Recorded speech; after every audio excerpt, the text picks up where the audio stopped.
呢粒我咧就有嘅，咁呢兩粒我都有過啦。咁跟住呢粒我都有嘅。咁好啦，咁我就開咗啦。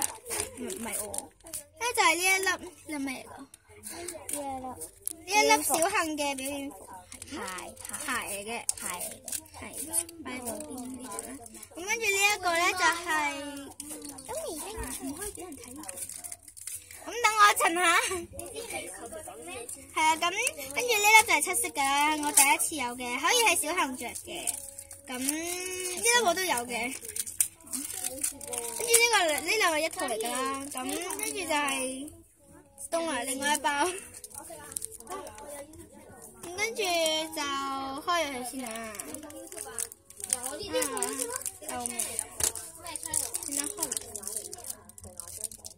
咁等我就得。好啦，咁就開咗啦。就首先睇下呢粒先，呢粒係西時造型嘅個頭啦。咁我就類似有嘅。咁呢個咧就係呢個頭髮我都有噶啦。咁呢個品牌係咩咧？呢個叫咩品牌啊？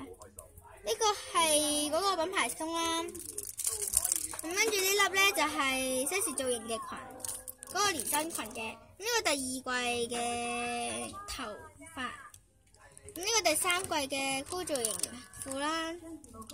跟呢兩粒咧就係第二季嘅品牌，一粒品牌同埋一粒普通嘅。咁好啦，快啲啦，2分鐘。跟住就開翻，跟住咧就開咩咧？我唔講開咩。咁跟住咧，啱啱嗰包咧係大多數我都有嘅。收埋佢哋一齊玩啦。咁跟住就係呢粒啦，西時造型嘅鞋，咁我就有噶啦。咁呢一粒咧係科造型嘅，係呢個眼中都有3次啦。跟住呢個係品牌松啦，跟住就係呢兩粒普通嘅，係頸鏈同埋衫。我呢個抽過3粒啦。跟住仲有一個咧，跟住仲有一個喺邊啊？咁大家第一陣係啊，你同我隻手，佢冇做太知咯。同你隻手。咁我就介紹完㗎啦。咁好啦，拜拜。